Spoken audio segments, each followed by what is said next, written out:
Good evening, and thank you so much for joining us tonight. My name is Hattie David Wilkinson, and I am the Membership and Marketing Manager here at Lanserhof at the Arts Club. It is so great to see so many of you joining us for tonight's incredibly exciting webinar, Biohacking, the Future of Health Optimization. Through different approaches to diet, sleep, medicine, psychology, fitness, and more, biohackers are unlocking the secrets to success hidden within the body. A new way of approaching health and performance, biohacking makes use of the modalities available to us to optimize well-being. Now more than ever, we are taking ownership for our health and fitness, and the term biohacking has quickly become a buzzword, especially for those committed to identifying the most advanced health solutions. Tonight, we are so pleased to welcome the UK's leading biohacker and founder of Health Optimisation Summit, Kim Gray, who will be speaking in conversation with Lanserhof at the Arts Club's medical director and consultant orthopaedic and trauma surgeon, Mr. Sebastian Kunz, for a timely discussion on the topic of biohacking. Whether you're just getting started, rebuilding foundations, or are ready to level up your performance, this evening we will be exploring the essentials for positive and healthy progress. Tonight's webinar will be filled with easy-to-apply advice and techniques with the chance to have your questions answered. Please do type any questions you may have during the course of the talk into the Q&A box, which you can find at the bottom of your screen. We will then field as many of those questions as possible. However, if you have any personal questions, please do not hesitate to email us at lanserhof@theartsclub.co.uk. So without further ado, it is a real pleasure to introduce you over to our speakers this evening, Tim and Sebastian. So thank you so much for joining us, and over to you both. Yeah, thank you very much, Hattie, and welcome everybody. Good evening. Good evening, Tim. How are you? Good to see you. Good to have you here. I'm very well, thanks. Thanks for having me. Yes, we heard already some ideas about biohacking. I think biohacking is a very, very interesting, I would say, movement. Not here only in the UK, I would say in the world. And I think we're very pleased to have you here today in order to get to know more about biohacking. So to start with, in your own words, how would you describe biohacking? So what is biohacking? What is the main focus of a biohacker? Well, I want to start with what biohacking isn't first. I think is probably more appropriate because there's a lot of misconceptions out there about what biohacking actually is. It's first of all, it's not about editing your genes or optimizing your cat's genes so it glows in the dark, which is CRISPR. It's also not about having chip implants under your skin so that you can access the underground without carrying a debit card. It's ultimately targeted and quantified health optimization. So that means using, I guess it's an art and a science of using technology, combining it with nature or natural approaches, as well as a medical aspect as well, and bringing it together with the sole goal of having peak performance or optimal health. Okay, that's interesting. If we compare it with the WHO definition of health, which is a state of complete physical, mental, and social well-being, and not merely the absence of disease or infirmity. So how does biohacking fit in terms of a medical definition from the WHO? Well, I think I'll take a sidestep and answer it like this. When I went to the doctors and there was something clearly wrong with me and had been for quite some time, my immune system was not coping with whatever was being thrown at it. My energy was, shot to pieces. My mental clarity, as a high performer for many years, was severely impaired. I had significant brain fog. And when I asked the doctors after they tested me, what's wrong with me? They shrugged their shoulders and said, we can't find anything wrong. Now, that doesn't mean that I was right, that everything was okay. They just didn't know what to look for because the traditional system generally looks for sickness. It's like when your car has broken down, opposed to making sure it's serviced and running optimally each year. And unfortunately, most of us have that approach with our bodies where we don't service it until something goes wrong. So the other angle of biohacking and health optimization is that it's preventative healthcare for longevity. So it's optimizing now for the future, opposed to, again, something catching up with us and us deteriorating. That is very interesting, and I think it fits also very, very good into our approach here at Lanserhof at the Arts Club, because the focus is on preventive care and also in improving health and achieving longevity if possible. And I mean, you mentioned some points, but what was the reason why you became a biohacker? Why you were interested all of a sudden in optimizing your health? So what made you focus completely on your health? Well, we focus on things that are important to us generally, and obviously I got ill. Being a high performer, as I said, run multiple companies, startups, scaled, sold companies for many, many years, and performance was really obviously important to me. So an off day, as many high performers know, costs them far more than is worth having a down day. So ultimately, I got ill and I couldn't seem to get help from any practitioner, any doctor. And I was tested in multiple ways and nothing ever showed up. And I just wasn't comfortable with that. So I started researching all of the different symptoms I had. And actually, like I would deal with a problem in one of my companies, I would have a pack of Post-it notes, which I carry with me all the time, and mapped out every symptom and everything I could into a cause and effect chart on the wall in my apartment at the time. And then researched each one of them to see where the overlap was, and then basically studied each one of those and dealt with it. And I actually brought it back to realizing that my mercury levels were actually off the charts. That's what it came down to in the end. So I had extremely high mercury levels, which is a very controversial area and not necessarily accepted, but it's gaining traction actually now.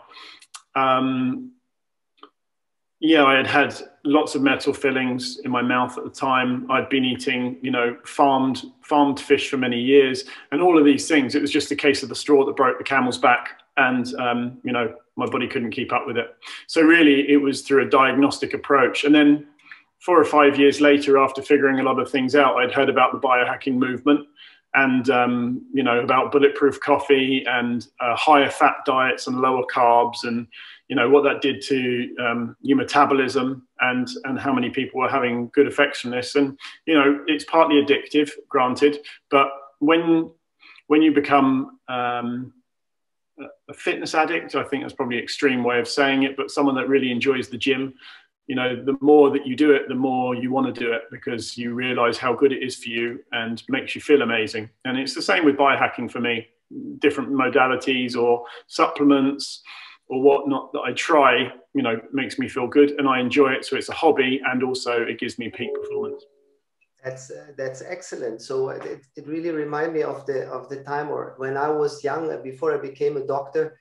I was a professional football player. And actually, due to many injuries, I had to stop my career. And I was always asking myself, why me? I mean, we're talking now in the early 90s, yeah. So and of course, when you do these things, then when you ask these questions, you get answers. No? So why you get a muscle injury, why you have a disc problem, and so on and so forth. So maybe I was one of the first biohacker in Germany, even before biohacking was existing.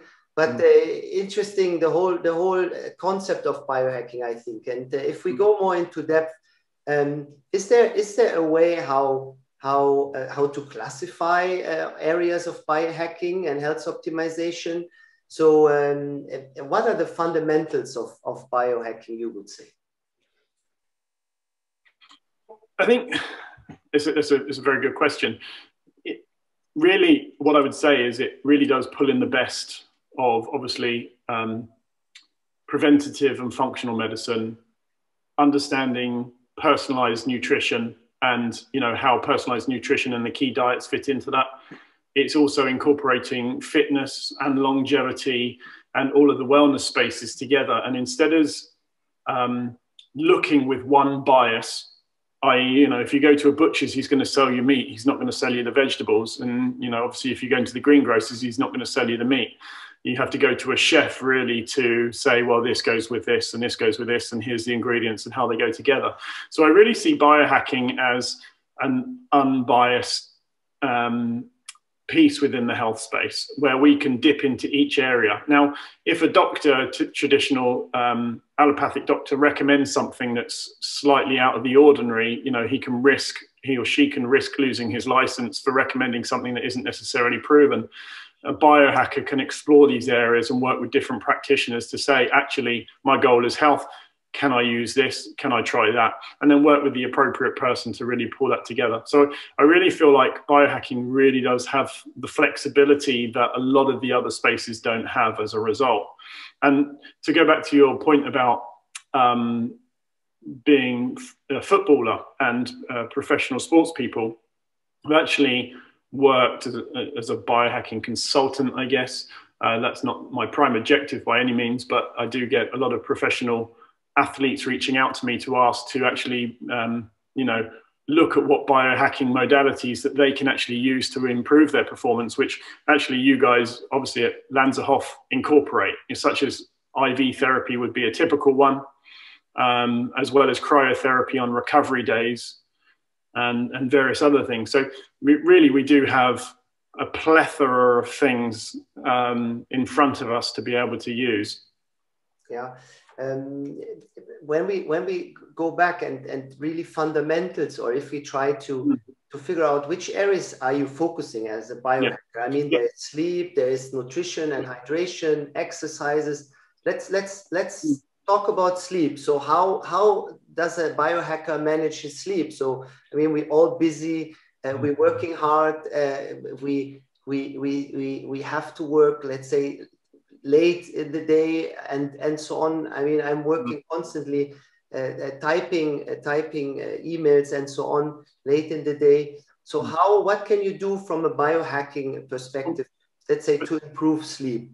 Well, that's a very good point. I mean, I think we do talk about fundamentals, or I do specifically, because after being in biohacking for 10 years or being into optimizing my health for 10 years and pulling these things together, I kept on finding commonalities of things that worked and how to, I guess, eradicate all the shiny toys that were thrown my way. And, you know, it does become, there's again, a lot of them to choose from. So the fundamentals for me were the commonalities, which were always, you know, using technology to mimic nature in an unnatural world. And so, as you say about sleep, I'll come back to that point in a second, but for me, it was obviously about optimizing your sleep, or more importantly, so your circadian rhythm, your daily routine of when you do everything. So from the moment you actually wake all the way through to the moment your head hits the pillow in the evening, that's how you're optimizing your sleep. Because if you don't hydrate early enough in the day, your adrenals can be stressed. If you start with the day with a coffee opposed to a glass of water with maybe some minerals, Celtic salt or something in it, it's obviously not a good point.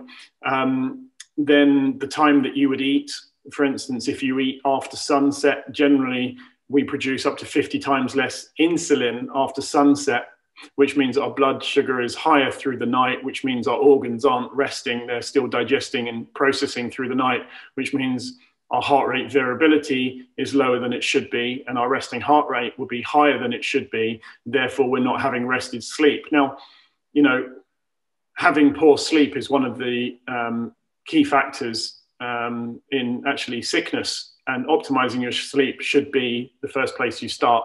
So optimizing, again, the time you eat, the time you exercise. If you exercise too late in the evening, for instance, you're stressing your adrenals again, spiking your cortisol. And instead of your body preparing to relax and rest and repair through the night, it's actually, you know, stressed again. So that's why it's better to exercise, say, for instance, from morning all the way through to 3 in the afternoon, typically. So there's a whole host of things you can do to optimize your sleep. One of the key ones that the biohackers absolutely love, and all the key biohackers generally wear them, are the blue blocking glasses. And that's just because we produce melatonin during the day from natural light. And then we secrete that melatonin when we actually have an absence of blue light for 3 hours or more at the end of the day. So because we evolved without blue light on its own, blue light on its own doesn't appear in nature, actually, only from fake devices, blue light devices, LED lighting, mobile phones, laptops. We don't secrete enough melatonin as a result of using these devices after sunset, which means that we're actually not producing enough melatonin, which means that we're not sleeping properly. And obviously melatonin, as you know, is also an antioxidant, which is really important for our bodies to function as they should do. So just from wearing blue blocking glasses after sunset, which I'll be putting on in the next hour, blocks out the blue light from going into our eyes, which means we start secreting melatonin, which means we fall asleep much better and actually sleep much more rested. So that's just a classic example of a biohack. For me, that is actually the one biohack, if I had to drop everything, is the only one that I would keep. I totally understand. I mean, the first time I met you actually at your summit, I was really surprised because you came with these glasses, and I was thinking, what is he wearing? Are all biohackers are cool or not cool or so? But it really makes sense. So I tried it, and I must say that my sleep and deep sleep phases are better when you use it. So it really works. But I mean, sleep is a very, very good example, and to also discuss. So how do we know if we sleep well? I mean, we doctors, we have our medical diagnostics. Okay, that's why we have these diagnostics modalities. But how does a biohacker deals with diagnostic things? Like, how do you measure your sleep, and how do you know if your sleep is good or bad? Well, it's a really good point. I mean, again, biohacking is quantifying what you're doing, so it's not just guesswork. For instance, if you go to standard general practitioner and say, I've got bad sleep, and if you convince him, he'll give you sleeping tablets. He doesn't say, okay, what's your deep sleep, REM sleep, light sleep, how many hours, what time are you going to bed, are you using blue blocking glasses, are you using a mobile device when you wake up in the night? Let's have a look at your hormone levels to see whether or not you have hormone imbalances causing this. So that's all the things that he misses. But they're catching up quite quickly. I mean, there's a lot of obviously functional medicine doctors like you guys actually have that cover this type of thing, that look at this mindset from a slightly different angle.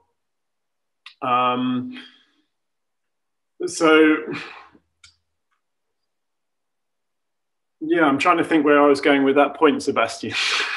It's about how to measure it.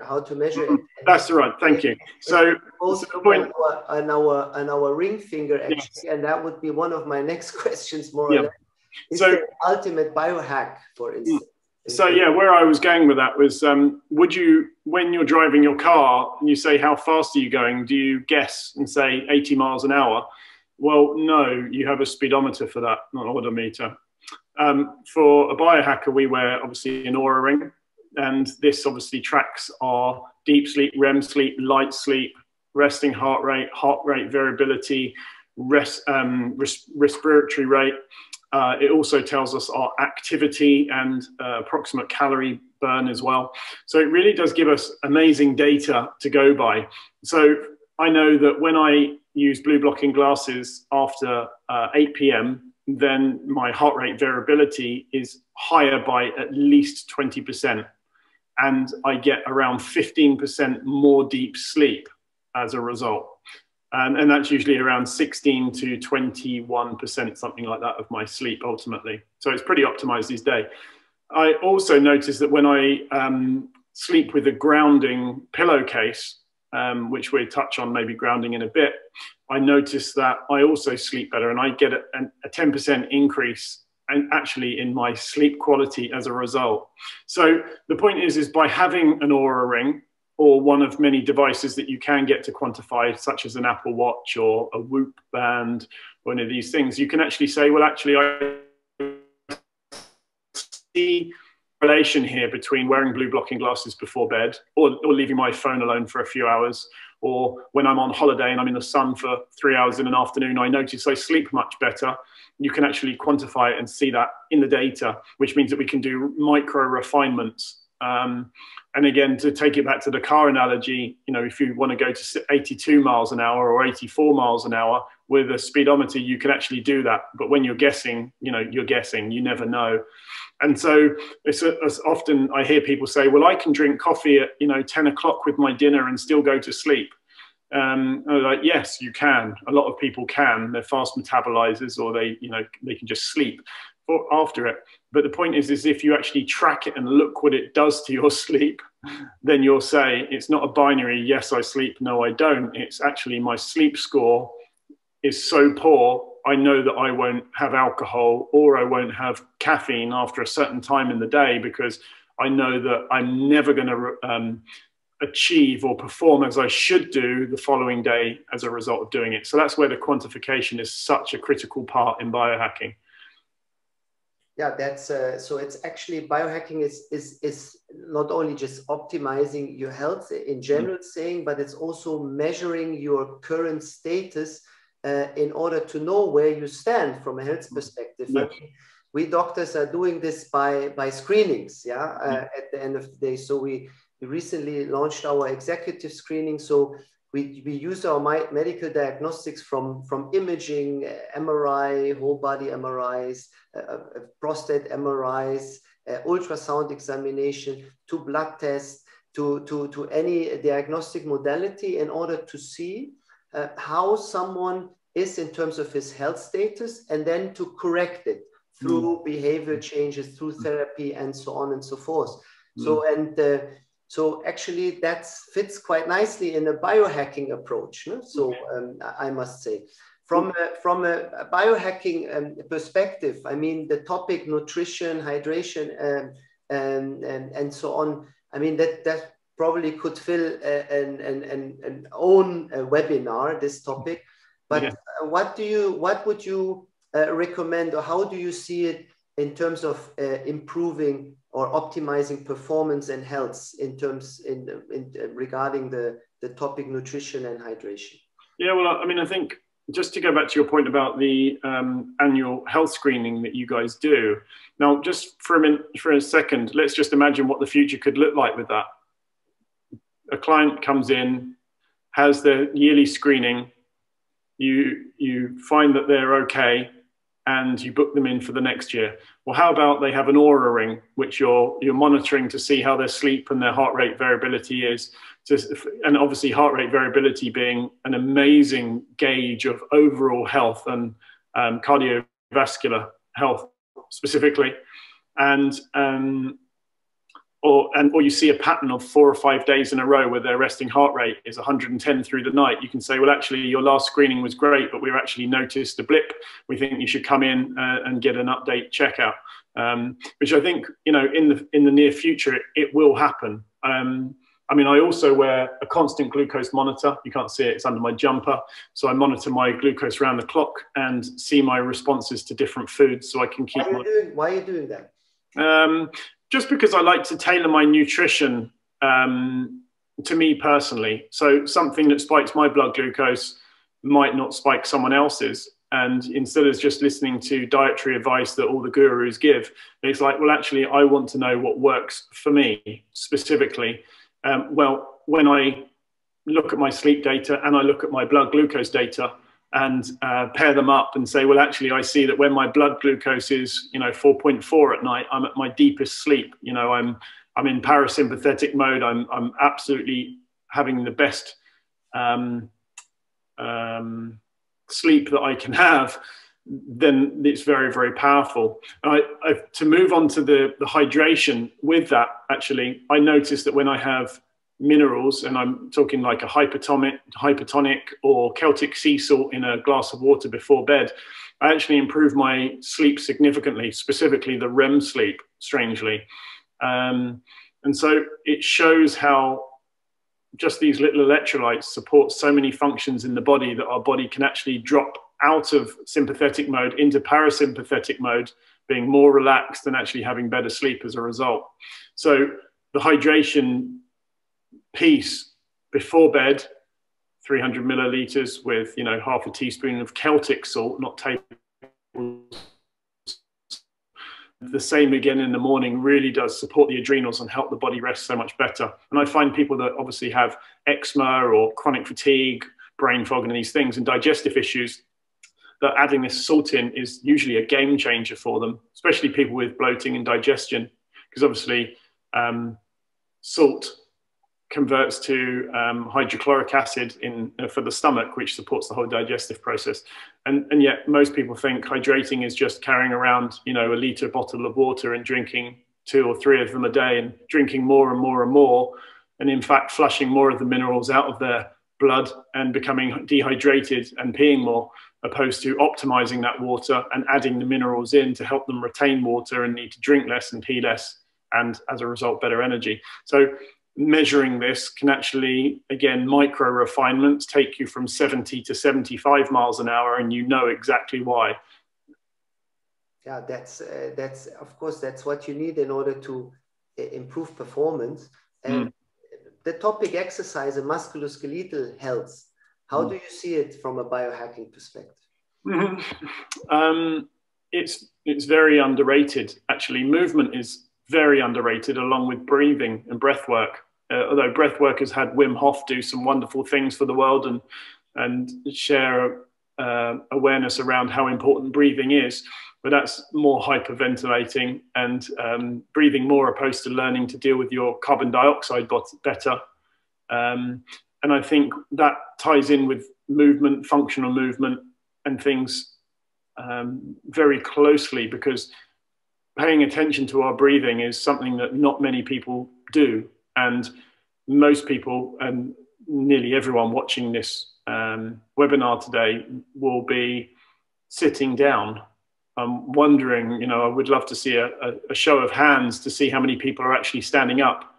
I use a standing desk. I find that my brain is more powerful and I have significantly more mental clarity when I am standing.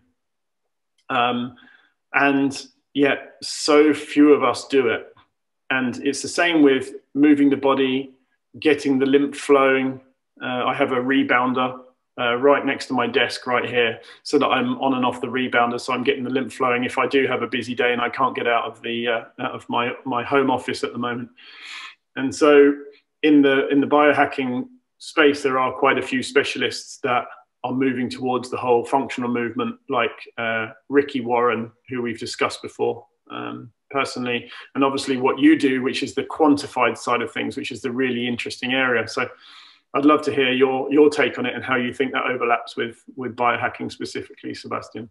Yeah, at the end of the day, it's very interesting to know that you're standing and not sitting at the moment. So, I mean, our sedentary lifestyle, we need to stand up much more, and I agree totally. So that has an impact, for instance, on your posture, and we know that posture is related to back pain, to neck pain, and so on. So that's exactly what we are measuring. We have equipment where we can measure you from top to toe. So, for instance, we do posture analysis, we do strength and flexibility analysis, we do core stability analysis in low back pain patients, and it's very, very often we see functional muscular deficits which persist after a disc problem or an episode of disc problems, or which can lead then to disc bulges and disc problems. And that's on the spine side. But you said it, I see it in the same way. The movement side is also very, very interesting, and that's why we're not only assessing joints on the bed and moving them in physical examination. No, we also do gait analysis and running analysis to really see very, very small deficits, which then can lead to injuries or to degenerative diseases, and which we can then change. And the best thing is exercises and training.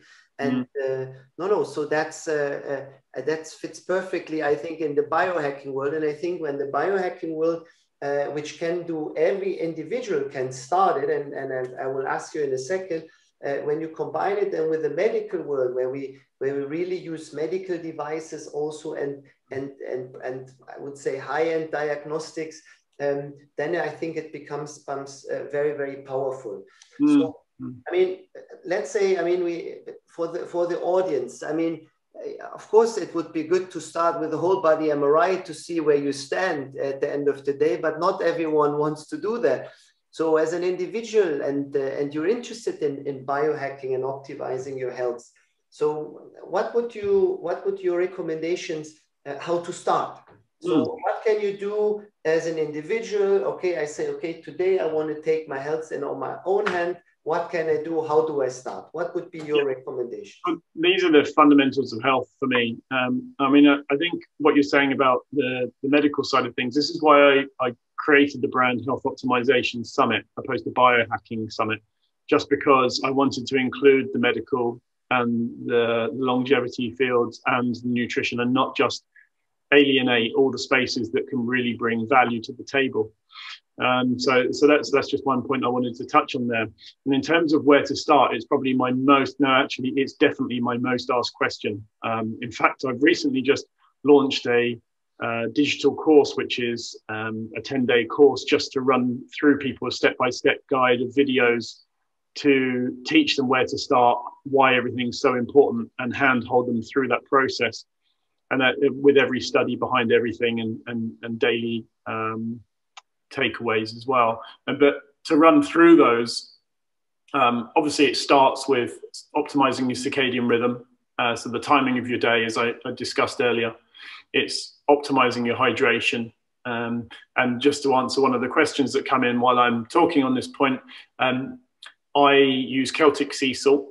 And that is because it's the most similar to us in mineral composition as our blood.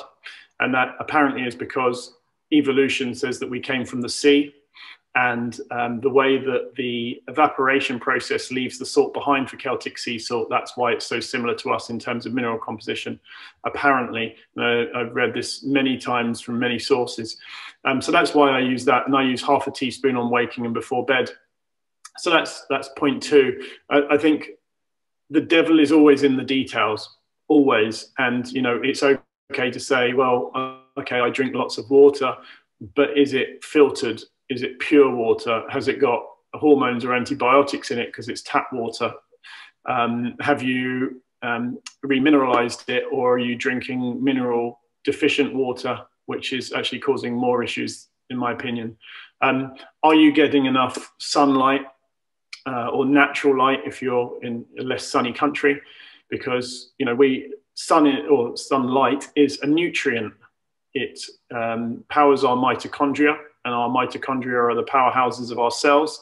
And if they stopped working, we would be dead instantly. When we're in a hotter country, we can eat less food and we get satiated more easily because we get more energy from the sun and we get less from the food. Whereas an Eskimo, it needs to eat nutrient-dense, heavy, fatty foods. They couldn't live off of a salad. I mean, sun is a nutrient, and optimizing that, making sure that you're getting enough natural light is super important. And I'll give you an example of something that's more typically used is with seasonal affective disorder. As we know, you can use a Lumi light or bluer light in the morning, which helps conquer seasonal affective disorder very quickly, because we are sensitive to light. And we need to see sunrise, ideally. We need to see sunset, ideally, for the different wavelengths that we get from it. And if you can't get to that, then obviously you can have a Lumi light in the morning and red light therapy in the afternoon. So understanding sunlight and how it affects our physiology is super important. The next one is grounding and nature, which it's very underrated, and it's one of the most basic things we can ever do. And when I was first told about grounding, I thought it was woo-woo and not something I was happy talking about, until I really tore the subject to pieces and read every resource, every book, met the guys behind the documentaries, and understood it from a scientific point of view. And grounding is the practice of getting your shoes off and standing in the grass or in the sea, or swimming in the sea, or soil. Now, what that does is it's a transfer of free electrons from the earth, because obviously our bodies are electric. What those free electrons do is they actually pair with and neutralize free radicals in the body. So it's one of the most powerful antioxidants known to man. It's in abundance and it's free, and you can get it by as simply as taking your shoes off and staying in the grass. Now, the ideal amount in the studies that they've done, and it's been small studies, I admit, but looking at blood samples of people before grounding that haven't been grounding for a long time, and looking at the red blood cell under a microscope, and you can see that they're clumped together. And after 40 minutes of grounding, you can see that the red blood cells are equidistant. Electrical is correct again. You can also look at thermography with the body of inflammation before and inflammation after. And there's cases of full body thermography and also knee joints as well, and how grounding can be so effective for reducing inflammation very quickly. Now, just to touch on the subject of a worldwide pandemic that we're doing, that's going on at the moment, is you've heard of something called a cytokine storm. Well, that's inflammation, essentially. Well, what happens when we stand on the grass and we earth out? We are getting free electrons, which neutralizes free radicals, which reduces inflammation very quickly. So that is one thing that we can do when we're not feeling too good, is get more grounding in with a minimum of 40 a day. The next one is breathing, breath work and oxygen. Now, one of the typical things for biohackers is using a hyperbaric oxygen chamber, which previously I had an oxygen clinic, a hyperbaric oxygen clinic, because I found it to be so effective for my health. Little did I know that I was under breathing, or should I say over breathing, but under oxygenated for many years, partly because of my posture, because I hadn't worked on my posture, partly because I was always thinking so fast and using my brain more than my body, whereas we evolved using our bodies more than our brains. Then I wasn't focusing on my breath work properly. Now, Sebastian, as you know, oxygen is fundamental to life, and optimizing that is one of the biggest wins we can do for cognitive performance. And, being without oxygen for minutes causes permanent damage to the brain, as you know. Well, what happens if we're under breathing by, 8 to 10% over a period of time? Our performance drops. So understanding some breathwork practices that you can do, for instance, when grounding in natural light after having mineralized water, and doing it at the right time of day, has a compound effect on the body that is almost unquantifiable. But with something like the Oura Ring, or with your constant glucose monitor, you can see your insulin response is better and your glucose response is better, and you can see that your sleep is better, and quantify all of these things. Now, I'll skip through the last few fundamentals quite quickly because I feel like I've gone into semi-detail on those, but oral interferences such as metal fillings. In Germany, it's commonplace to not use metal anymore in the mouth, but in England, it's still not quite accepted as nasty as it could be for health. Now, mercury, in my opinion, damages certain enzymatic reactions in the body, which means that we don't get the nutrients or minerals into the cell that we can do. And if you look at cells under a microscope that actually have mercury toxicity, you can see that the cell membrane isn't fluid and gel-like. It's actually almost looks like it's got barbed wire in it. And this is based on Professor Kane's work of the Kane protocol. So mercury from fillings, root canals, which again, controversial, but there's been quite a few interesting pieces out there about how root canals do actually harbor bacteria that obviously many dentists don't believe to be dangerous, but can actually cause heart issues or various other systemic issues in the body. A very dear friend of mine, Dr. Dominik Nitzschwitz in Germany, near Stuttgart, is the world's leading biological dentist, in my opinion, and I've spoken at length with him about this and stayed with him for months actually diving into this, because oral health was a big area for me, that I'd had a mouthful of fillings and had obviously very high mercury levels. Now, the final piece is our diet and personalized nutrition. Now, obviously, if your gut isn't right because you've had a mouthful of metals and you've had lots of antibiotics, you're never going to get the nutrients from your food that you require without supplementation. And then if you're eating food that isn't organic or has come from mineral or nutrient deficient soil, then you're going to find it very hard to optimize yourself or have optimal health. So really, these do feed into each other one by one. The next piece is exercise and movement, as we've discussed, and then relationships is very important in this whole piece, because you only have to have a toxic relationship in your life to know how bad your health can get very quickly. And this is very common, and yet we don't spend enough time optimizing our relationships as well. And biohacking covers all of these and quantifies it as much as we can wherever possible so that we have a happier, healthier life. That's excellent. I think there's a lot of things you covered already. So we all can start tomorrow to become next generation of biohackers. Actually, exactly what you said. I mean, if I go back to Lanserhof, and it all started with the fasting process. I think fasting is also a very, very important topic. Intermittent fasting, or whatever fasting area you wanna go into, and also here we recently launched our live fasting program, and it leads definitely to a reduction of inflammatory cytokines, and that's what you want to do. You want to reduce inflammation. So that's the positive sides. What are is there any risk or any negative side effects in biohacking, optimizing your health? Or I ask from a different perspective, would you recommend like patients who want to start to see the doctor first, to see their GP, maybe a GP with special interest in functional medicine, or before they start, or how do you see it? Very good question. Number one, there's a risk with everything. There's a risk with driving the car, especially if you haven't got a speedo on it. And there's a risk with flying. There's a risk with anything. And the car is even more dangerous when you have someone that doesn't know how to drive it properly behind the wheel, which is why I always say work with a functional medicine doctor and have a good support network around you. I mean, I'm lucky enough to have a WhatsApp group with, my nearest and dearest and favorite speakers and authors in to support me on my journey, so that I'm always speaking from a place of knowledge or testing things with a calculated risk accordingly.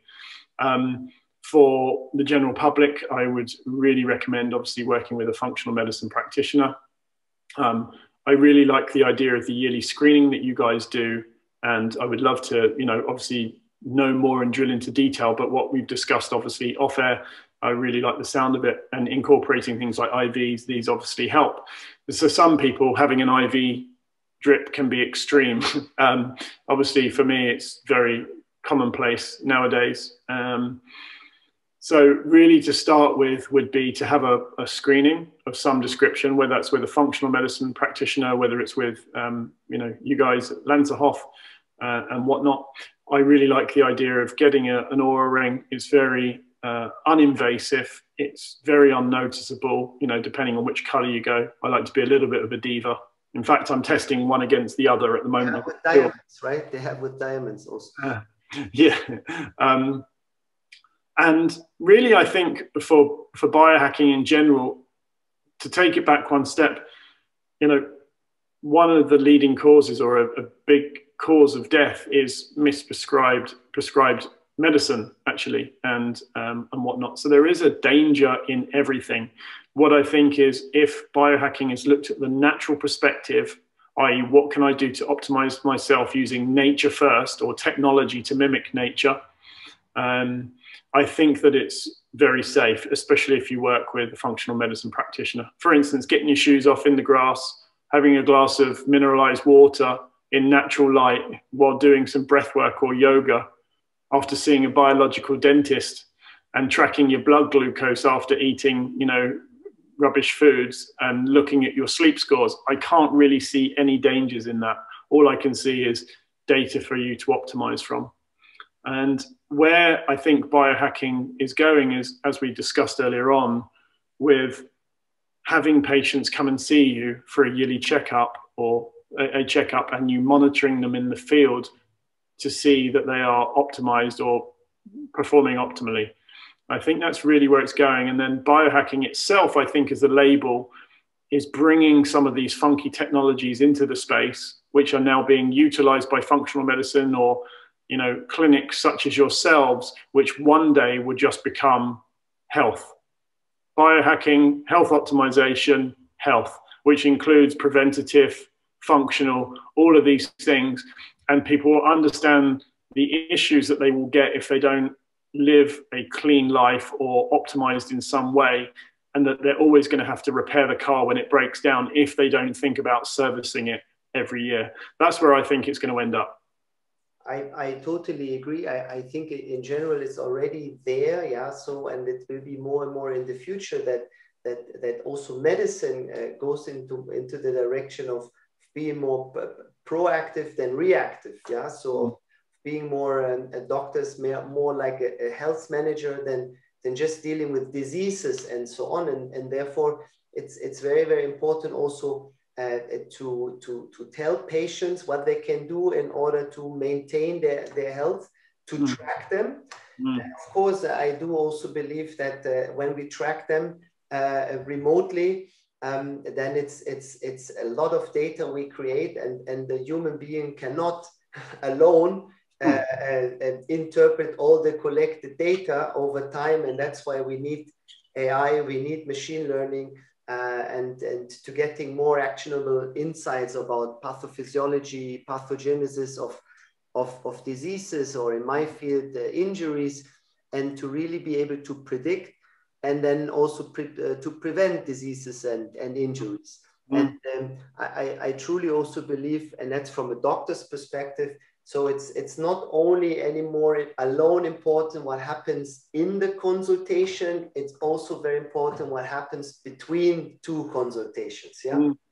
And that fits, I think, very, very nicely also in the whole biohacking approach, and that's why I think it's great to have you here, and it's also to talk about these things. But looking at the watch now, it's already, we reached already the time, and we have a lot of questions coming in, and that's why I think we should start with answering some questions. Yes. Yes. And one of the first question is it's about the wearables devices.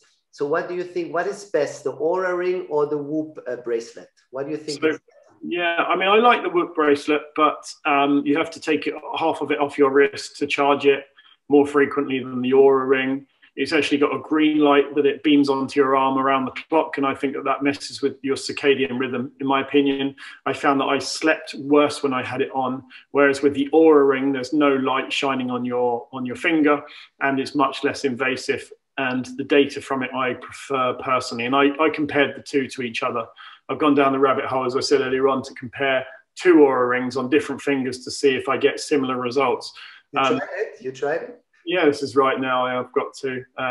So the point is, I like Whoop. I'm not against it by any means, and I think it's definitely one of the better ones. But Oura Ring, pound for pound, is by far the best, in my opinion. And I don't get commissions, or I'm not an affiliate for them at all. I just think it's an amazing bit of finished technology that's taking the whole biohacking and health space by storm, actually. And I think they've just done a deal with the NBA in America to track all the players and keep a monitoring on them. I read in the press a few months ago.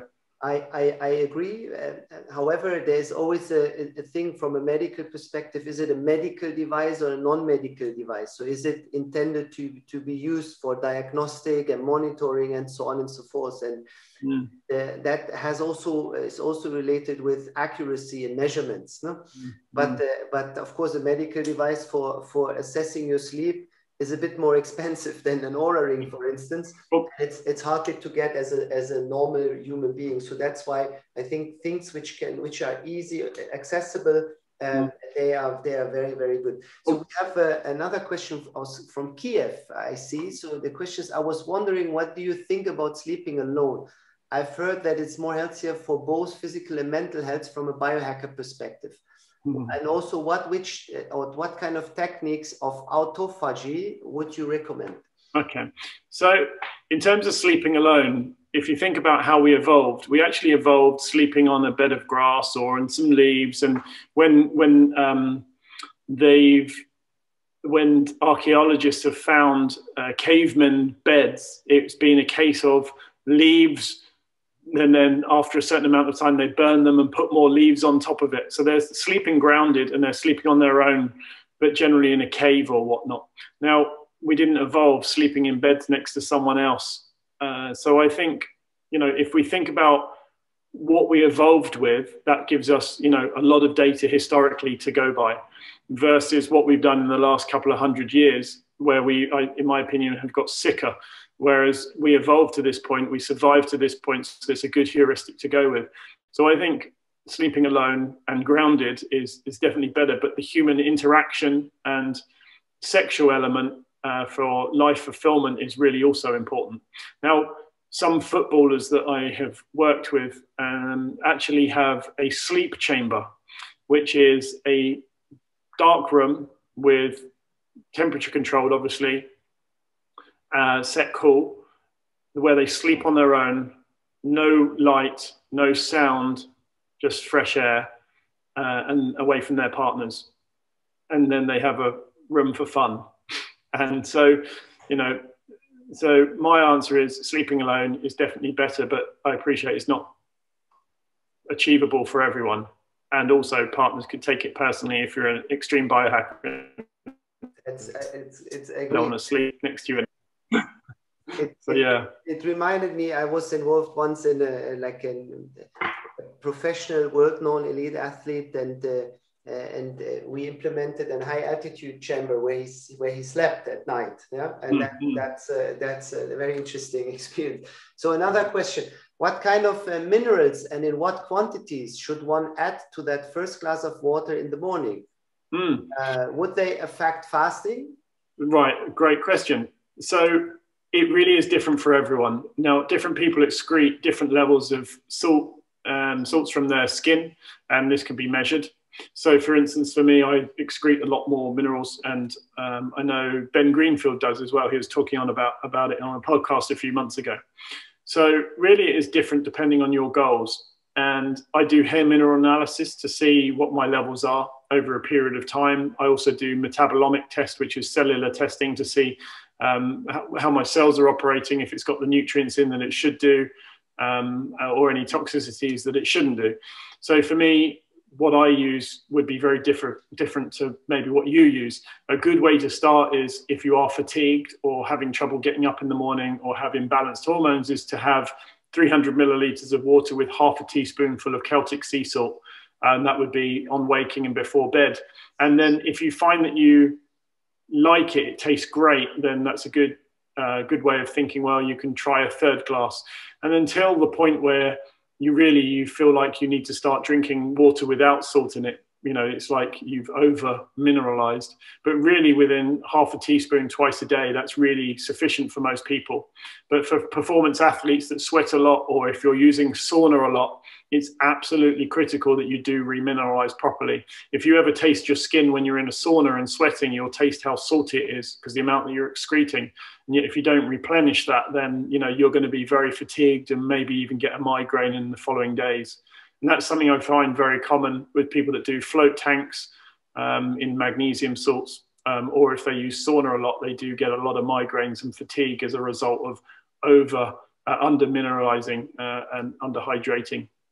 Mm-hmm. With regards to fasting, no, water, in my opinion, doesn't break a fast, depending on the type of fast that you're doing. I mean, if you're doing it to rest the digestive system, no food, no drink, no nothing other than water.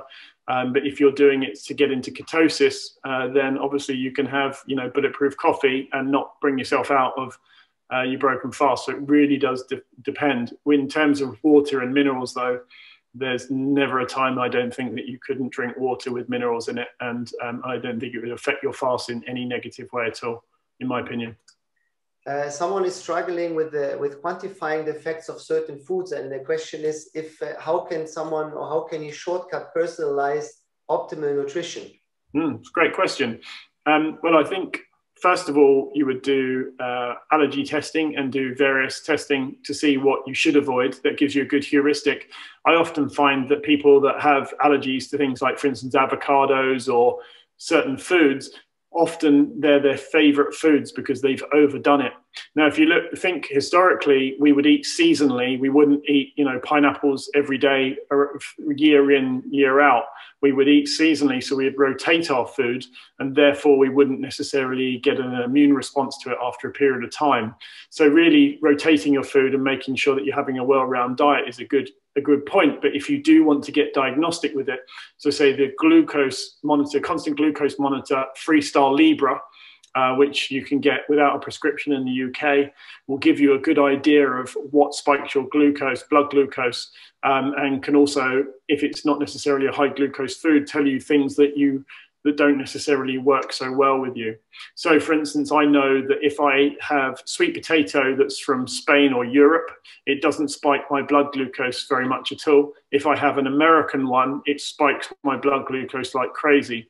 It turned out that the ones from America weren't organic, and so it's stressing my liver, and then obviously I get a higher glucose response to it. So I know to not have sweet potatoes from America now. So you can really go personalized in that respect.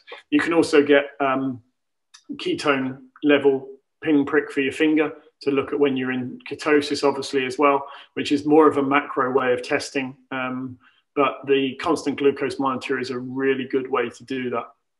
I see we're running out of time, but two more questions and maybe quick answers. So one is more political, I think, question. So why isn't there more lobbying to get incentives for organic foods and more biohacking methods? Oh, that's probably a difficult answer in a short sentence, but maybe. I think it's happening slowly, bit by bit. The biohacking space has had a lot of noise around the last year, and especially talking around Boris and him admitting that he was obese. And I think they are trying to put incentives in place to slowly move the dial, but it's not something that we can just smash the world around the face with it right now. It has to be done slowly. Also, there's a lot of mouths to feed, and changing a system overnight isn't necessarily possible. And also there's financial interests as well. So there's a whole host of things. But I do think that when ultimately we vote with our pounds with what we buy, and if we get awareness out through having webinars like this of people realizing that organic versus non-organic can have an impact on our glucose response, which it can have a negative effect on our health. The more we talk about it, the more it becomes in front of everyone's faces, and the more people can bear that in mind when they're buying their products in the shops. And if we're not buying the rubbish in the shops have to stop selling it. So it really does start with us and communicating to people like us first. So I do think it will happen, but it's going to take a while. And final question, can you recommend any CGM, like a constant or continuous glucose monitor? Yep, Freestyle Libre by Abbott's Labs. You can get them on Amazon, or you can buy them straight from Freestyle Libre. I mean, there are others. There's Dexcom and so on, right? Yeah. There's many companies, but you recommend? I like Freestyle Libre because it's very accessible. Dexcom I quite like as well, but I default to Freestyle Libre just because it's so easy and I'm used to it. And I mean, it's relatively good value for the amount of data that you get. And I generally wear one all the time and swap it every 2 weeks.